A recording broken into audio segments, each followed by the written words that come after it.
تو زندگی میں کچھ تو انسان کرے۔ امام ابو نعیم نے لکھا ہے 100 گھر تھا مدینہ شریف میں، توجہ ہے میرے دوستوں،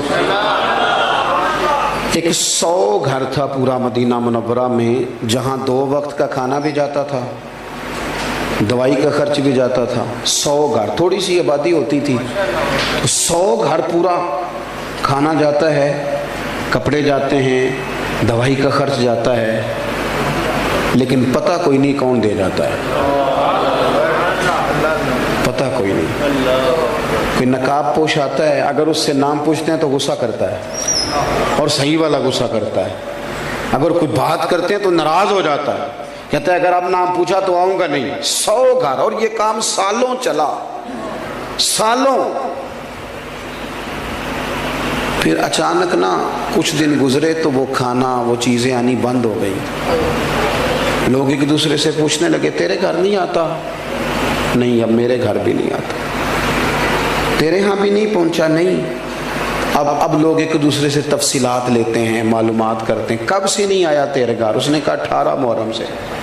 تیرے گھر کب سے نہیں آیا؟ 18 محرم سے۔ تیرے گھر کب سے نہیں آیا؟ اب دیکھو نا 18 محرم کو کیا ہوا، جب لوگوں نے تحقیق کی تو پتہ چلا 18 محرم کو امام زین العابدین کا انتقال ہوا۔ یہ شیر خدا کے پوتے 100 گھر تھا مدینے میں، اور جب ان کے بچے روئے ایک دوسرے سے سوال کیے، اور ان کا حال یہ تھا کہ جب ان کو غسل دیا جا رہا تھا تو کمر پہ موٹے موٹے نشان تھے۔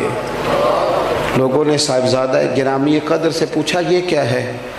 کہنے لگے میرے بابا اپنے کندھوں پر اناج کی بوریاں رکھ کے رات کے اندھیروں میں غریبوں کے دروازوں تک پہنچاتے تھے۔ اکھاں جدوں میٹیاں زمانہ مینوں روے گا، وہ رات کو پہنچا کے آتے تھے۔ اب تجسس سے لوگوں نے پوچھا کہ حضور آپ جوان تھے، وہ بوڑھے آدمی بھی جاتے رہے؟ تو فرمانے لگے میں نے کئی دفعہ کہا کہ میں چھوڑاتا ہوں، تو پھر فرماتے تھے پتر اگر تو جائے گا تو پھر تجھے اس غریب کا نام بھی مجھے بتانا پڑے گا، تو میں کسی کو رسوا نہیں کر سکتا، میرا اور میرے رب کا راز ہے، راز رہنے دے اسے۔ قل ان صلاتی و نسکی و محیای و مماتی للہ رب العالمین۔ میرے عزیز، زندگی میں کوئی کام ایسا کر جائیں، کوئی ڈیوٹی ایسی کر جائیں جو والباقیات الصالحات بن جائے، جو باقی رہ جائے ہمارے لیے۔ میں اکثر دوستوں سے کہتا ہوں، اکثر سے، کہ کچھ تھوڑا سا نا، وہ ایک درویش تھے نا دلی میں، تو چھوٹا سا کوئی دکانداری کرتے تھے، تو اکثر لوگ انہیں کھوٹے سکے دے جاتے، تو بابا جی قبول کر لیتے۔ تو آہستہ آہستہ لوگوں کو پتہ چل گیا کہ شاید بابے کو پتہ ہی نہیں سکے کھوٹے ہیں۔ وہ ڈھیر سارے لوگ جہاں کوئی کھوٹا سکہ کہیں نہ چلتا وہ آ کے وہاں دے جاتے، تو بابا جی لے لیتے۔ ایک دن ان کے بچے نے پوچھا کہ ابا جی آپ کو پتہ نہیں یہ کھوٹے سکے ہیں؟ کہنے لگے پتر پتہ ہے۔ تو کہا آپ چپ کر کے قبول کر لیتے ہیں؟ فرمانے لگے ایک تو میری نیت یہ ہے کہ چلو میں دھوکہ کھا جاؤں باقی مومن بچ جائیں، اور دوسری بات بتاؤں گا نہیں۔ پتر نے ضد کی، کہا ابا جی بتائیں تو صحیح، آپ مجھے بتائیں کیوں کھوٹے سکے لے لیتے ہیں؟ تو بزرگ رو پڑے، اتنا روئے کہ زمین پہ بیٹھ گئے، اور پھر کہنے لگے پتر جب کوئی کھوٹا سکہ آتا ہے تو دیکھ کے میں سوچتا ہوں کہ میں بھی تو کھوٹا سکہ ہی ہوں نا۔ صبح قیامت جب رب کی بارگاہ میں کھڑا ہوں گا تو عرض کروں گا مالک میں نے ساری زندگی تیرے بندوں سے کھوٹے سکے لیے ہیں، تو بھی ایک کھوٹا سکہ قبول کر لے۔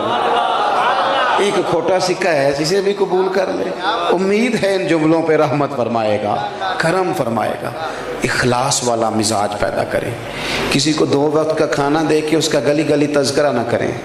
دیکھیں اس محفل کا مہمان خصوصی کون ہے؟ میری تو ویڈیو بن رہی ہے نا، میں تو اسٹیج پہ بیٹھا ہوں، میں تو آیا ہوں اور جناب ابھی جاؤں گا، لیکن اصل مہمان خصوصی وہ ہوتا ہے جو محفل سے پہلے جھاڑو دیتا ہے، جو گلی گلی اشتہار لگاتا ہے، جو بیچارہ ادھر ادھر بھاگ دوڑ، یہ لوگ مہمان خصوصی ہوتے ہیں، جو ورکر ہوتے ہیں۔ اپنی زندگی میں خلوص والا مزاج پیدا کریں، کبھی بھی کسی موقع پر بھی کسی چیز کا اظہار نہ کریں۔ چیزیں جب ریاکاری میں آ جاتی ہیں تو وہ اداکاری بن جاتی ہیں، وہ عمل تکلیف والا بن جاتا ہے، جس پر ہمارے اسا فرمایا کرتے تھے کسی کی بیٹی کی، کچھ لوگوں نے آ کے کہا جی ہم فلاں غریب بچیوں کی شادیاں کراتے ہیں. وہ جو غریب بچیوں کی شادیاں کراتے ہیں وہ انٹرویو خود دے رہے ہوتے ہیں، VIP وہ خود بنے ہوتے ہیں، مہمان خصوصی ہوتے ہیں، آگے آگے کھڑے، دولہے کی آج بھی عزت نہیں بیچارے کی، اجتماعی شادی ہو رہی. تو اسا فرمانے لگے ضرور کراؤ شادیاں، لیکن جس کی بیٹی کی شادی کراؤ پھر اس کی شادی میں خود نہ جانا، اس لیے کہ اس کا باپ تو تمہارے پیچھے ہی بھاگا رہے گا، شکریہ ہی ادا کرتا رہے گا. تھوڑا سا نا دے دو بس، ٹھیک ہے ہو جائے گا. پھر ہمارا ایک اور بھی ہمیں بات تنگ کرتی ہے کہ اوہو پتہ نہیں فلانا بندہ جو ہے وہ صحیح جگہ لگائے گا بھی کہ نہیں.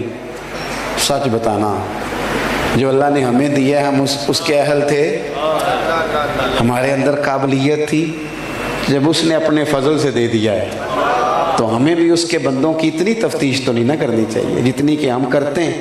تو اپنی زندگی اخلاص والی بنائیں، للہیت والی بنائیں، کچھ کام کریں تھوڑا بہت. دیکھیں ضرور نماز باجماعت ادا کریں مسجد میں، لیکن امام باقر فرمایا کرتے تھے نیک وہ ہوتا ہے جس کی تنہائی پاک ہوتی ہے. اکیلے میں جو بندہ نیک ہوتا ہے، اپنی تنہائی میں بھی کچھ وظائف پڑھیں، کچھ تھوڑے سے پیسے چھپا چھپو کے ادھر ادھر کسی کو پتہ نہ ہو، وہ اللہ کی راہ میں خیرات کریں. کسی غریب کی مدد خالص اس لیے بھی کریں کہ میں نے کسی کو بتانا نہیں. اپنی زندگی میں مخلص ہو جائیں. جب مخلص لوگ مل جاتے ہیں نا تو اخلاص والا ایک بندہ بھی ہو تو باقیوں کا کام بھی بن جاتا ہے. تو بجائے اس کے کہ ادھر ادھر زیادہ توجہ کریں، اپنے معاملات پر غور کریں. سیدنا امیر حمزہ رضی اللہ اخلاص کے ساتھ انہوں نے دیکھا نا کہ حضور کو تکلیف دی ہے ابو جہل نے، تو جا کے مارا ابو جہل کے سر پہ. مختلف روایتیں ہیں، یہ زیادہ مضبوط ہے جو عرض کرنے لگا ہوں. جا کے ڈنڈا مارا اور کہنے لگے میں نے بھی حضور کا دین قبول کر لیا. کہتے ہیں وہاں تو محبت میں یہ نا بھائی کے بچے بڑے پیارے ہوتے ہیں، بھائی بھی بڑے پیارے ہوتے ہیں، لیکن وہ بندہ پھر اپنے بچوں کے سامنے تھوڑی بہت کر بیٹھتا ہے نا باتیں شاتیں، تو پھر وہ کھل کے اظہار نہیں کر پاتا. وہ ہمارے چچا کو ضرورت پڑ گئی تھی 1-2 لاکھ روپے کی، تو ہمارے ابا جی کا بڑا دل کر رہا تھا دینے کو، تو ہمیں راضی کر رہے تھے. کہنے نے وہ دیکھو نا پھر 2 لاکھ منگتا ہے، میں نہیں پورا، میں کو 1.25 دیاں گا، اور میرے اپنے بھی بال نے. تو میں ہس پڑا، تو مجھے کہنے لگے تو کہڑی گلوں ہسنا ہے؟ میں کہ ابا جی انہیں 2 منگے، تھوڑا دل 2.5 دین نو کردا پیا ہے. لیکن وہ بھائی ہے نا جی، بھائی بھائیاں دیاں باواں ہوندے. تو حضرت امیر حمزہ بھائی اور بھتیجے کی محبت میں زور سے مارا. کہتے ہیں میں نے اعلان کر دیا کہ میں نے بھی حضور کا دین قبول کر لیا ہے، لیکن جب واپس آیا تو دل میں خیال آیا کہ تو اعلان کر رہا ہے. پھر میں نے اللہ سے دعا کی، یا اللہ حق پر میرا دل جما دے. میں نے دعا کی اور اللہ نے رسول پاک کے دین پر میرے دل کو استقامت عطا فرما. حضرت اور نبی پاک علیہ السلام نے فرمایا، مستدرک میں موجود ہے، حضور فرماتے ہیں اللہ کی بارگاہ میں حضرت امیر حمزہ اللہ اور اس کے رسول کے نام سے ان کا ذکر وہاں کیا جاتا ہے. آسمانوں میں ان کو اسد اللہ کہا جاتا ہے، اور فرمایا وہاں انہیں سید الشہداء کہا جاتا ہے.